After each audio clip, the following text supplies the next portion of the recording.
મકર સંક્રાંતિના પર્વ પૂર્વ પતંગ રસિયાઓ ભારે ઉત્સાહમાં જોવા મળી રહ્યા છે, ત્યારે જીવલેણ ચાઇનીઝ દોરનો ઉપયોગ ન કરવા અપીલ કરાઈ હતી.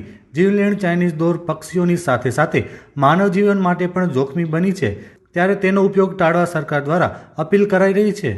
નમસ્કાર, હું કીર્તિ ગોર, મસ્કા પૂર્વ સરપંચ.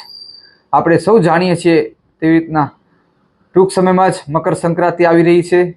પતંગ રસિયાઓ જે છે એમને પતંગ ઉડાવવાની તત્પરતા પણ હશે, એ સ્વાભાવિક છે.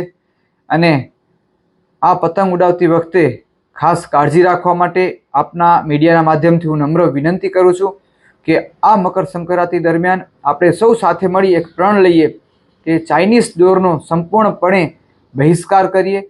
કારણ કે ચાઇનીઝ દોર ખૂબ જ ખતરનાક છે. પશુ પક્ષીઓને તો કાપે જ છે, સાથે માણસોના ગળા મોઢા કપાયાના અનેક દાખલાઓ હાલમાં મીડિયા સમક્ષ જ છે. આપણે સૌએ નિહાળ્યા પણ છે. માંડવીમાં પણ હાલ થોડા દિવસો અગાઉ જ એક છોકરાનો મોઢાનો ભાગ આખો ડેમેજ થયો છે આ દોરના કારણે.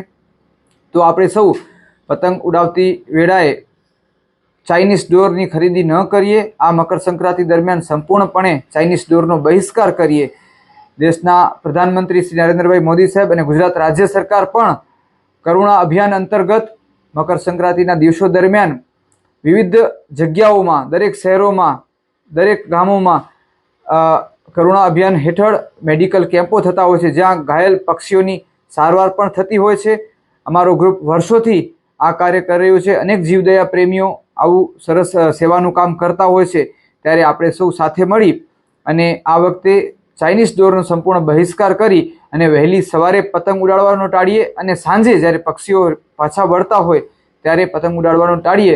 એટલી કાળજી રાખી અને આપણે સૌ સેવાકીય કાર્ય કરીએ એવી આપના માધ્યમથી હું નમ્રપૂર્વક વિનંતી કરું છું. સાથે આ મકર સંક્રાંતિના દિવસો દરમિયાન આપણે ગળાના ભાગમાં રૂમાલ કે અથવા કોઈ પણ સેફટીનો એવો પહેરીએ, જેના કારણે માનવ જાતિને પણ આ ચાઇનીઝ દોરથી નુકસાન ન થાય એવી કાળજી રાખવા આપ સર્વેને વિનંતી કરું છું. અસ્તુ.